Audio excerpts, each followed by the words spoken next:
It was supposed to be a normal evening. Just dinner, a quiet night at home, maybe some TV afterward. But instead, Maya found herself in the kitchen, slamming a cupboard door harder than she meant to. She didn't even know why she was this angry. Or maybe she did, and didn't want to say it out loud. Ajay, her husband of 6 years, was standing across from her, arms crossed. His voice was cold, now distant. "You always blow things out of proportion," he said. That sentence, those 6 words, they were like a match thrown into a puddle of gasoline.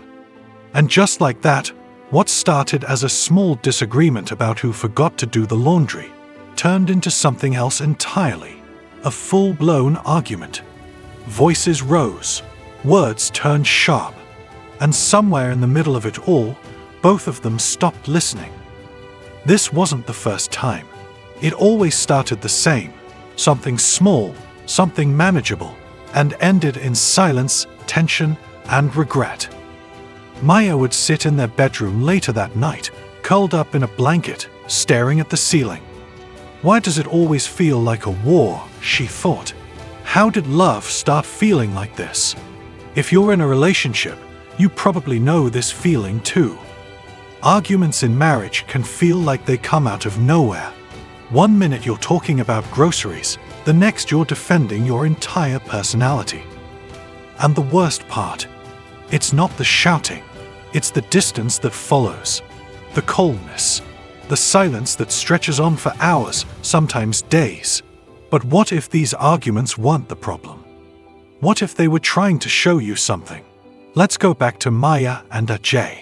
At first, their fights were rare, but over time they became more frequent and more confusing, because they weren't fighting about serious things, not infidelity, not betrayal, just small, daily stuff.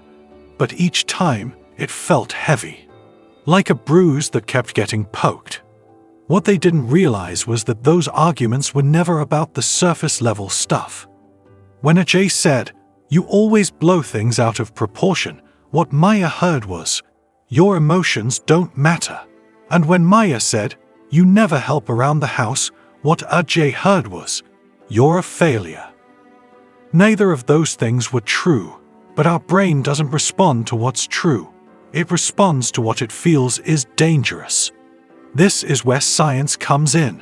When you argue, your body releases cortisol, the hormone responsible for stress. Your brain literally shifts into fight or flight mode. Logical thinking drops. Emotions take the wheel. In fact, research from the University of Washington by Dr. John Gottman shows that when couples enter what he calls a flooded state, they're no longer listening to each other. Their heart rate rises above 100 beats per minute, and their ability to process calmly is gone. It becomes survival, not communication. And this is why so many arguments in marriage feel like war, but it doesn't have to stay that way.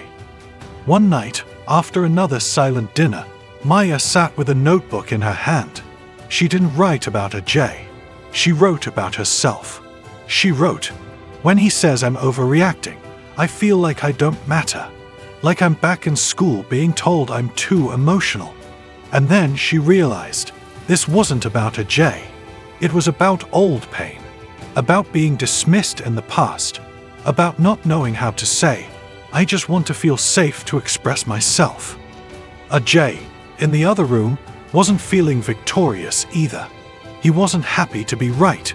He felt ashamed, tired, like he was failing at something he deeply wanted to be good at, loving his wife. He remembered his father, always telling him to man up, never showing emotion, always in control. Ajay didn't realize that every time Maya got upset, he felt like a scared kid being yelled at by someone stronger. And so, he defended. He shut down. That night, something shifted. They didn't solve everything, but they started talking differently. Not perfectly, but honestly. Ajay said, "I think when we argue, I go into defense mode. It's not because I don't care, it's because I feel small, and I'm scared you'll stop respecting me." Maya blinked. She'd never heard him say that before. She replied, "I don't want to disrespect you. I just want to be able to cry or feel overwhelmed without being told I'm too much." And in that quiet, vulnerable moment, something else showed up. Not anger, not fear, but growth. Arguments in marriage aren't signs of failure. They're signs that something is asking to be healed. When we look at arguments as attacks, we shut down. But when we look at them as information, as mirrors, they can lead us somewhere beautiful. As psychologist Harville Hendrix once said, conflict is growth trying to happen. The trick is not to avoid the fight, it's to understand it. Why did I react that way? What fear is hiding behind that anger?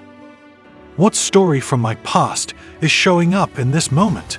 Because most of the time we're not fighting our partner, we're fighting the pain they accidentally touched. It's not easy, and yes, it takes time. But when you start to notice the patterns, you give yourself power. You start pausing before you respond. You breathe instead of break. You realize that behind every harsh word is a softer truth. Ajay wasn't angry that the laundry wasn't done. He was scared that he was failing at something. Maya wasn't mad about the cupboard. She was hurting because she didn't feel seen. And now, when those fights begin to rise again, they do something different. They say, pause. They ask, what's really going on here? They remind each other, we're on the same team. And slowly, war turns into peace. It doesn't mean no arguments. It means better arguments, softer ones, ones that lead to understanding, not silence. Even science supports this. Studies from the Journal of Marriage and Family show that couples who learn to express their emotions clearly and respond with empathy have deeper connections and longer-lasting relationships. That's because empathy releases oxytocin, the bonding hormone. It calms the body, slows the heart, helps you feel safe. It literally helps you relax your mind. So, the next time you find yourself in an argument with your partner, remember this. It's not about winning. It's about growing. It's about hearing the pain underneath the words. And it's about learning to speak, not to hurt, but to heal. Your marriage isn't broken because you fight. It becomes stronger when you fight with love. So breathe. Ask yourself, what am I really feeling? Ask your partner, what are you afraid I'm not hearing? And then, listen. Not to defend, but to understand. You don't need perfect words, just honest ones. You don't need to fix every fight, just learn from them. Because love isn't about never falling. It's about choosing to rise, again and again, together. So relax your mind, drop your armor, and open your heart to something deeper than fear. Open your heart to growth. Because inside every argument in marriage, there's a lesson, a chance, a moment to say, this doesn't have to be war, it can be love. You have the strength to turn arguments into bridges. You have the power to choose peace. And you have the heart to build something unbreakable. One moment, one word, one breath at a time.